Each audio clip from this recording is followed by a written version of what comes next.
Joining us now is Max Blumenthal. Max is a journalist and author of several books, including Republican Gomorrah, Goliath, and The 51-Day War. The last two are about the Middle East. The first is about the Republican Gomorrah, I guess, is the way to put it.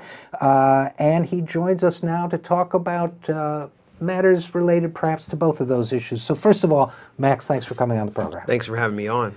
Oh, absolutely. And let's start with the current incarnation of the Republican Gomorrah, if you will. Donald Trump, when he was elected, somehow seemed to represent or acted as if he represented a shift in what might be called the bipartisan consensus of the national security establishment. Okay, would you agree with that? Yeah, that's his whole America First slogan. Represented kind of a rollback from this extended empire and an investment, a reinvestment in the United States. So, to what extent has his have his actions match that rhetoric? It seems to me somehow he represents, if anything, an intensification of that interventionist agenda rather than a rollback of it. Is that accurate, wrong? What do you think? Well, you know, Donald Trump preached America First on the campaign trail. That was his rhetoric, and it was just that. It was just words.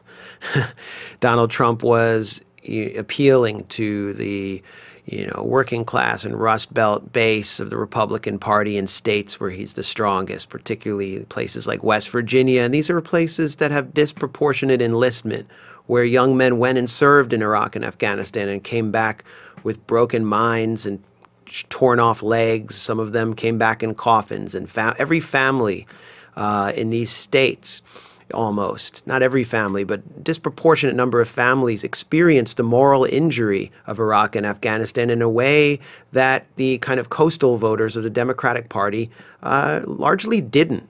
And so that was something that Donald Trump catered to and appealed to. It helped him win. It's something that I think a lot of Democrats don't want to acknowledge. And ever since he's been inaugurated, Donald Trump has been reduced to his core. Without Bannon in the White House, the America First rhetoric is basically gone, and he's waging this culture war. He's been reduced to the true kind of essential element of Donald Trump, which is sadism and oligarchy. And he could care less about foreign policy. He's handed it over to the likes of H.R. McMaster, Mike Pompeo. Tillerson is sort of, it's unclear where he even stands, but he's a completely weak, hollow figure in the Trump administration. And you could argue that someone like Senator Tom Cotton, who is not in the Trump administration, actually wields more influence over Trump's policy. And I think one of the most influential people in the Trump administration is the Israeli Prime Minister Benjamin Netanyahu. If you look at what Nikki Haley, former governor of South Carolina, with about as much, her international experience is limited to eating at the International House of Pancakes in Charleston, and pretty much nothing else. She's a tool of the neocons. If you watched her yesterday or today at the UN, threatening countries for voting to condemn Trump's declaration that Jerusalem is the capital of Israel, you can understand where the power lays. America First has become substantially Israel First, and it's pointing in the direction of destroying the Iran deal and even enacting what Tom Cotton has advocated for his entire career, which is a unilateral military strike on Iran. How does Netanyahu exert that power on the Trump administration? Largely through three billionaires. Paul Singer, who is a vulture capitalist and is funding a who's who of neoconservative think tanks in Washington. Bernard Marcus, former CEO of Home Depot. Another Likud party supporter who's American, who funds Foundation for the Defense of Democracies and other major neoconservative think tanks. And of course, Sheldon Adelson, the pro-Israel warlord and casino baron. These three figures combined to spend over $40 million on pro-Trump super PACs. They supported Tom Cotton with over $1 million in advertising for his run for the Senate. I think Paul Singer was the largest contributor directly to Tom Cotton's campaign. In addition, Nikki Haley in South Carolina has set up a 527 committee to fund sympathetic candidates. That 527 is stuffed to the to the gills with money from these three billionaires, particularly Sheldon Adelson. So you have all these figures who are accountable to Netanyahu's Likudnik cutouts in the U.S. in the Trump administration. And meanwhile, the only figures who seemed resistant to the neoconservative agenda, people like Michael Flynn, who honestly, he could have gone either way, and he was an anti-Iran hardliner who also was close to the neocon Michael Ledeen. These figures have been removed through the Russiagate narrative or through various, other scandals. And Steve Bannon was kind of a victim of his own extremism. Well, let's talk for a second about, and we'll get to Russiagate in a second, but yeah. What I'm still trying to decode for myself in all of this is I feel that we have a sort of chimera. We have this synthesis of national security state DNA as we understood it pre-Trump, with this kind of intensified hard-right pro-Israeli support, so that we now have, for example, Obama to a large extent, I would say, catered to or worked with the national security establishment and did a lot of things that I strongly objected to, but he did do the Iran deal, for example. Now we have that establishment sort of infused, but tell me if you disagree, to me, infused with this kind of extreme thinking that says, no, let's sink the Iran deal, let's attack Iran, which to me on every level is insanity. On every level, from the pragmatic to the moral, and everything in between. So I feel as if we've entered unknown territory. Is that analysis in your mind right, wrong? What do you think? For a lot of observers on the outside, it is unknown territory. We don't know who holds the power in the administration. What I think that we should be able to conclude, if we are able to believe that the administration as a whole is a rational actor, is that a unilateral military strike on Iran is impossible. I mean, Iran has a very well-developed conventional arsenal. Its military is disciplined. Its general staff is extremely wise, extremely experienced, and they're especially able to outmaneuver the U.S., not just in Iran, but in various areas where the U.S. is overextended, including in Syria, but also in Iraq, where the U.S. has an embassy. That embassy would be an immediate target if the U.S. were to, and Iran could activate its proxies in Iran. Iran could activate its proxies in Iraq, and just the U.S. embassy would be toast. I mean, the U.S. has to consider these things. Right now, the U.S. is deeply engaged in proxy wars, particularly in Yemen. The U.S. is backing the Saudi campaign to destroy the Houthi, I guess you could call it an insurgency, but the Houthis hold power. They are a Shia militia and political movement, which has received some backing from Iran, not as much as the Hadi government, which was ousted, had received from Saudi Arabia and UAE.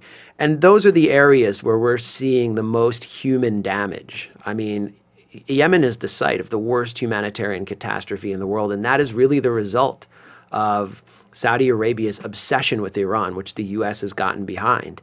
And they're really losing against the Houthis, I mean, who are 5% of the population. They really don't have anywhere close to the arsenal that Saudi Arabia has, and they just can't defeat them. So if they can't defeat the Houthis, they can't defeat the Iranians. And then you have Hezbollah in southern Lebanon. Hezbollah participated in the Syrian conflict. It drove al-Qaeda's Syrian affiliate and ISIS out of the Lebanese-Syrian border area decisively. It was a key actor in rolling back all of the Western and Gulf-backed proxies in Syria, and it helped win the war. And so Hezbollah gained experience it never had before. It has forward capacity in a kind of counterinsurgency campaign where previously it was a purely guerrilla movement. If you look at Israeli internal military assessments, which have been made public, one last year conceded that Hezbollah would actually be able to take villages for a period of time inside northern Israel in the event of a conflict. But you look at the Trump administration, and they're burning for another war in southern Lebanon with what they consider to be an Iranian proxy Hezbollah. So my point is that even these little proxy wars could set the Middle East on fire, and it's very unclear to me that the U.S. and its allies, Israel and the Gulf states, would actually be able to succeed.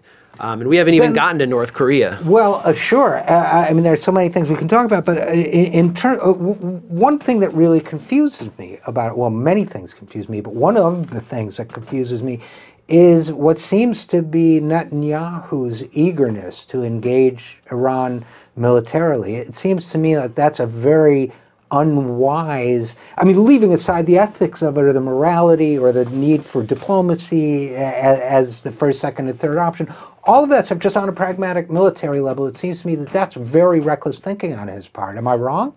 Very reckless, and it would require the United States military to do the job for Israel. So he needs to somehow compel the U.S. to carry out this reckless mission, which the U.S. would suffer enormous consequences for. And what kind of ally is that? I mean, we're supposed to have a special relationship with a country that's trying to drag the United States into a war, which would cost enormous amounts in blood and treasure and make Iraq look like, Grenada. Well, let me ask you, okay, I agree with you on that, and it seems to me that we are perennially ready to do the hard work that some of our special allies, whether it is Israel or Saudi Arabia or anyone else, is unwilling to do with their own blood and treasure. I mean, it seems to me that if people understood, they would not, in this country, they would not want to serve as a sort of militia or mercenaries for countries that do not have our best interests at heart. People will disagree with me about that. But here at home, we don't seem to be able to have that conversation. No, we don't. Now, all right, I have opinions on that, but what's your take? Why can't we have that discussion in a common sense way? The Israel lobby. I mean, the Israel lobby's greatest impact is not just on Congress and on our politics. It's its cultural impact. And so you look at intellectuals and writers. You look at Stephen Walt, for example, consistently rated one of the top international relations professors from Harvard. You know, someone who would have been an assistant secretary of state in the Obama administration. Wrote the book with John Mearsheimer, who is also rated one of the top IR professors from the University of Chicago. The Israel lobby, gone. No chance to ever serve in government. They were destroyed. They were painted as anti-Semites. These figures have been completely marginalized. They were made examples of. What I decided to do was to use my Jewish privilege to break through some of that intellectual and cultural barrier. And that's why I wrote Goliath. Goliath was compiled 5 years of my on-the-ground reporting, mostly inside Israeli society, to show the real Israel Americans didn't know. I did it for Nation Books, which is a fairly mainstream publisher. Right. I did a national book tour, and I added as many talks onto it as I could. I managed to get on, a few fairly mainstream venues like the New America Foundation on that tour, and I was attacked mercilessly to the point where I made the Simon Wiesenthal Center's anti-Semite list 2 years in a row. I was one of the top 10 anti-Semites 2 years in a row for this, for these like race hustlers in LA. Who are just complete right-wing Likudniks. Right. But, it does damage to your reputation. It drove me out of left of center mainstream media. I could never go on MSNBC or CNN again.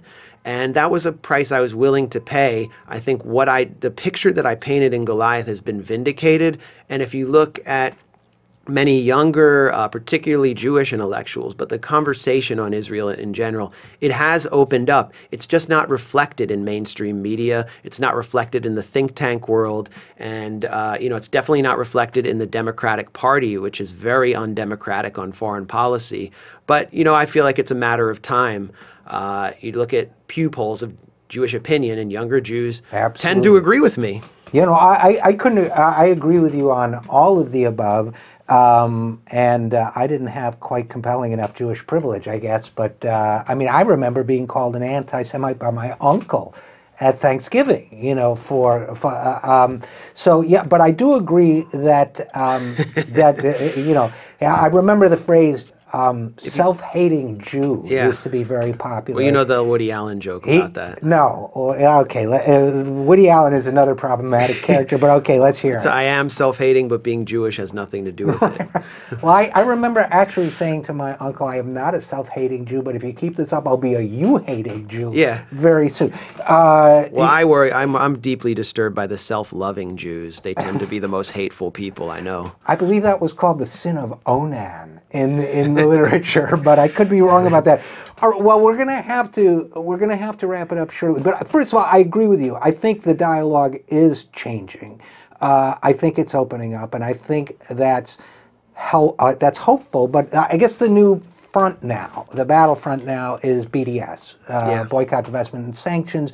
That they're actually trying to criminalize advocacy of BDS as on the grounds that it is a form of anti-Semitism. I'm at the same time shocked that this is acceptable political discourse, including among many Democrats. And at the same time, yeah, it figures. I mean, closing thoughts on that, on the sort of the criminalizing of certain forms of political speech regarding Israel and the Middle East. Yeah, I mean, if Cory Booker or Chuck Schumer calls BDS anti-Semitic, just look at who's buttering their bread. It's AIPAC-related donors, and that's why they're saying it, not out of any conviction. The Palestinian national movement has been smashed. Trump's Jerusalem declaration puts a final terminal end to the two-state solution and any negotiations. And so, as a citizen who's concerned about what's happening to Palestinians who are just being wiped away from history and are being held in a literal cage, you have to ask yourself what you can do. And the one thing you can do is boycott and divest from companies that are doing business with Israel, particularly in occupied territories. And it's a time-tested tactic, as we know from the Montgomery bus boycott. What's anti-Semitic about a nonviolent civil society movement for human rights? Well, it's what we did, as far as I can tell, it's what we did for South Africa, and that's what helped contribute to it was very anti-white, it's the same thing. Right, absolutely. Well, or if you're Scarlett Johansson, you can resign your UN ceremonial post and stick to selling SodaStream, which is made in the settlements, right? Yeah, well, that's where her bread is buttered, I guess. And she tarnished her image. So that really shows you the cultural value of BDS, and that it's been very successful as an educational tool, including for me.